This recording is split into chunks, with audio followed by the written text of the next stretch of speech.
Mesdames et messieurs, bonjour, bienvenue dans le flash d'information de Record TV.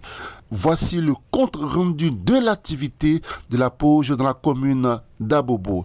Le mercredi 22 juin 2022 a eu lieu la rencontre d'échange entre la société civile et les élus.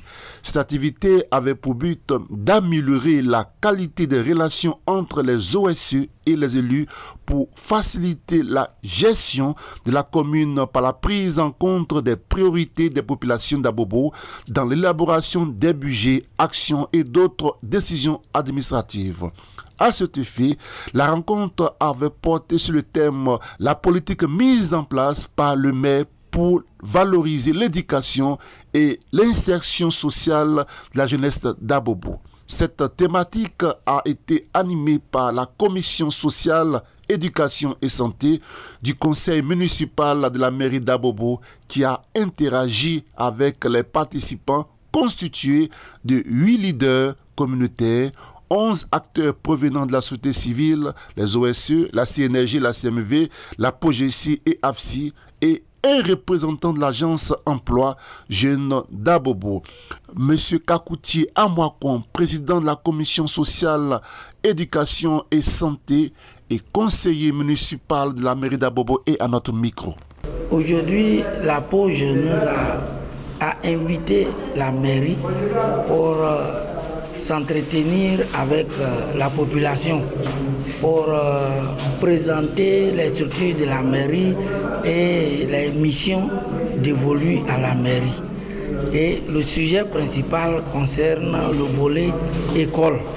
Donc, moi, en tant que responsable de la commission éducation et formation, je suis là pour expliquer comment la commission fonctionne et comment la mairie elle-même, quelles sont ses implications dans les activités de la formation et de l'éducation au sein de la commune. C'est pour cette raison que nous sommes là aujourd'hui. Nous savons que la commune a un grand besoin d'école. Et à ce titre-là, la commission a en charge de réfléchir sur les différents contours, les différentes possibilités à mener pour que la mairie puisse implanter des établissements publics pour aider la population à assurer la scolarité des enfants. Parce qu'il y a beaucoup d'établissements privés dans la commune et nous savons aussi les moyens des parents qui sont limités. Donc il faut faire en sorte que les parents puissent supporter les charges de la scolarité des enfants. C'est pour ça que nous sommes là pour éclairer la population et pour leur dire qu'est-ce que la mairie fait, quels sont les projets qui sont mis à la disposition de la commune. Voilà pourquoi nous sommes là. Voilà. La mairie a entrepris, entre autres, la réhabilitation de certains établissements. Quand je parle d'établissement, je parle d'établissement primaire, parce que le volet enseignement secondaire incombe au district. Donc la mairie a entrepris la réhabilitation d'un certain nombre d'établissements dans sa commune.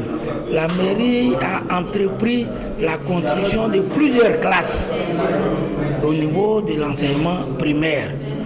Mais Madame le maire n'entend pas s'arrêter là. Madame le maire a saisi ma commission, la commission éducation formation, pour qu'on réfléchisse sur les possibilités de création d'établissements secondaires, même si après elle va s'adresser au district. Donc nous avons réfléchi et nous avons déjà fait un dossier que nous lui avons transmis. On a déterminé les sites où ces établissements-là peuvent être construits. Pour l'instant, nous sommes au stade des propositions. On n'est pas entré dans la phase de réalisation. Déroulé à 9h30 dans les locaux de l'Agence africaine pour l'innovation, la résidence durable Afrique ADI. Pour ce jour, nous avons échangé sur un ensemble de thématiques relativement à l'insertion des jeunes, à la formation des jeunes, et aussi à l'insertion des jeunes aussi également. Ces thèmes ont permis, n'est-ce pas, de comprendre les difficultés existantes à Bobo et l'identification des besoins en termes de formation à Bobo à travers, n'est-ce pas, ces séances d'échange-là. Ces séances ouvertes et tout un chacun a pu, à travers sa contribution, permettre à la jeunesse à Bobo, dans l'avenir, n'est-ce pas, d'être formée en adéquation avec, n'est-ce pas, les bassins d'emploi qui sont à Bobo et par la suite pouvoir s'insérer dans le tissu sur ces professions. Donc ce qu'il faut retenir, ce que moi personnellement je retiens, c'est que c'est un premier contact entre les autorités locales et puis la société civile, mais ça a été vraiment positif. Ça a été très positif parce que eux-mêmes, en tant qu'élus locaux, ils ont vu la pertinence de ce genre de rencontre. Et puis en même temps, vous-même, vous avez vu l'émulation au moment des échanges. Vous avez vu même la manière, la qualité même des échanges, les questions pertinentes, les questions étaient tellement pertinentes que les élus locaux, même vers la fin, vous avez remarqué qu'ils étaient même favorables à donner leur contact pour que les échanges puissent continuer en offre. Donc je pense que nous, en tant qu'AFSI, nous sommes toujours dans le sens d'accompagner toute organisation, que ce soit État, que ce soit société civile, même les partenaires privés, parce que nous avons des projets dans lesquels nous travaillons avec les partenaires privés. Je remercie la POJ et APSI pour cette belle occasion qui nous donne de pouvoir échanger avec le service technique de la mairie au niveau sur le thème des séances d'échange avec dans le volet éducation, insertion et santé, formation. Nous sommes restés longtemps à échanger sur ce volet et tout ce que la mairie met en œuvre pour le développement de sa commune.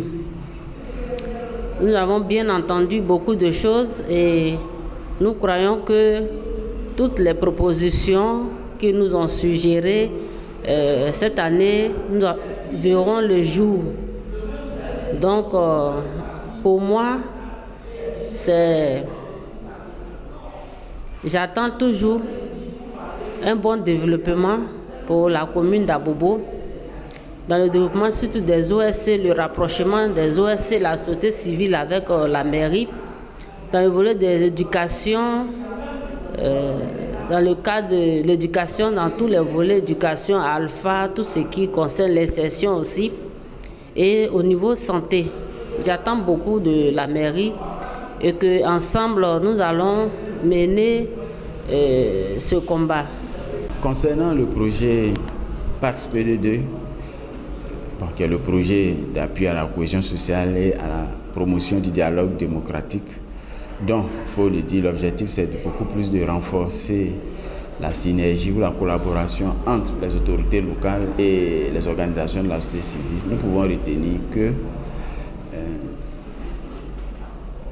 la POJ essaie de créer le cadre pour que la société civile et les élus échangent beaucoup plus. C'est vrai, nous avons commencé le projet depuis 2 ans en mettant l'accent sur le renforcement des capacités des organisations de la société civile que nous avons identifiées dans le cadre du projet.